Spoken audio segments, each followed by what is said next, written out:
right, next piece for out of holster weapon retention as an option for your consideration. This is one that I really like a lot. We call it the crowbar technique.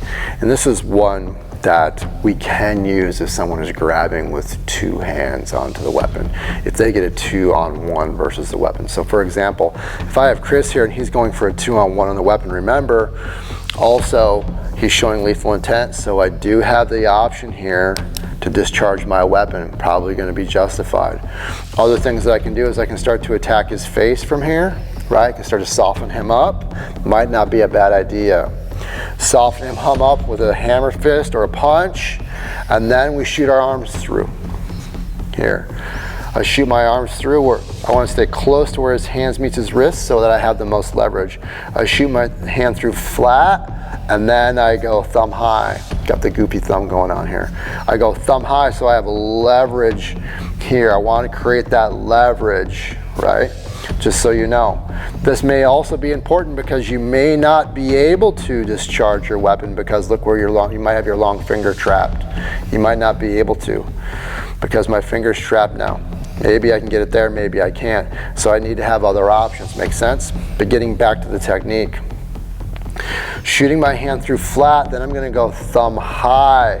Now as I go thumb high, remember I want to stay close to where the hand meets the wrist, and I'm creating leverage this way. Some of you might struggle as you do this because you're staying flat here. This isn't going to give you the leverage. When you go thumb high, it gives you leverage.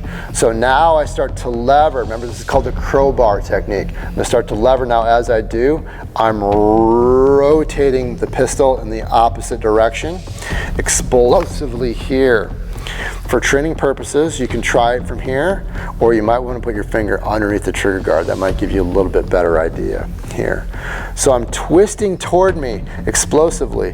That plays a big role with breaking this grip as I shoot through. This is explosive here. I'm actually going to crash into him. It might seem counterintuitive for you as you crash in. Watch, if he grabs and pulls, it sort of tightens. If I pull back, it sort of tightens the knot on his grip. I don't want to just pull away. If he's pulling me and I'm pulling on him, right, now it just becomes a matter of strength. So instead of that, I'm moving into him. See this? Maybe if he's pulling, I'm going to throw a hammer fist, getting him to deal with that, and I'm moving into him as I create that explosive movement. We'll go one more time, full speed here. Boom, moving in. Whoosh, boom. Moving offline, creating a dominant angle, and giving commands, all right? So we call that the crowbar technique.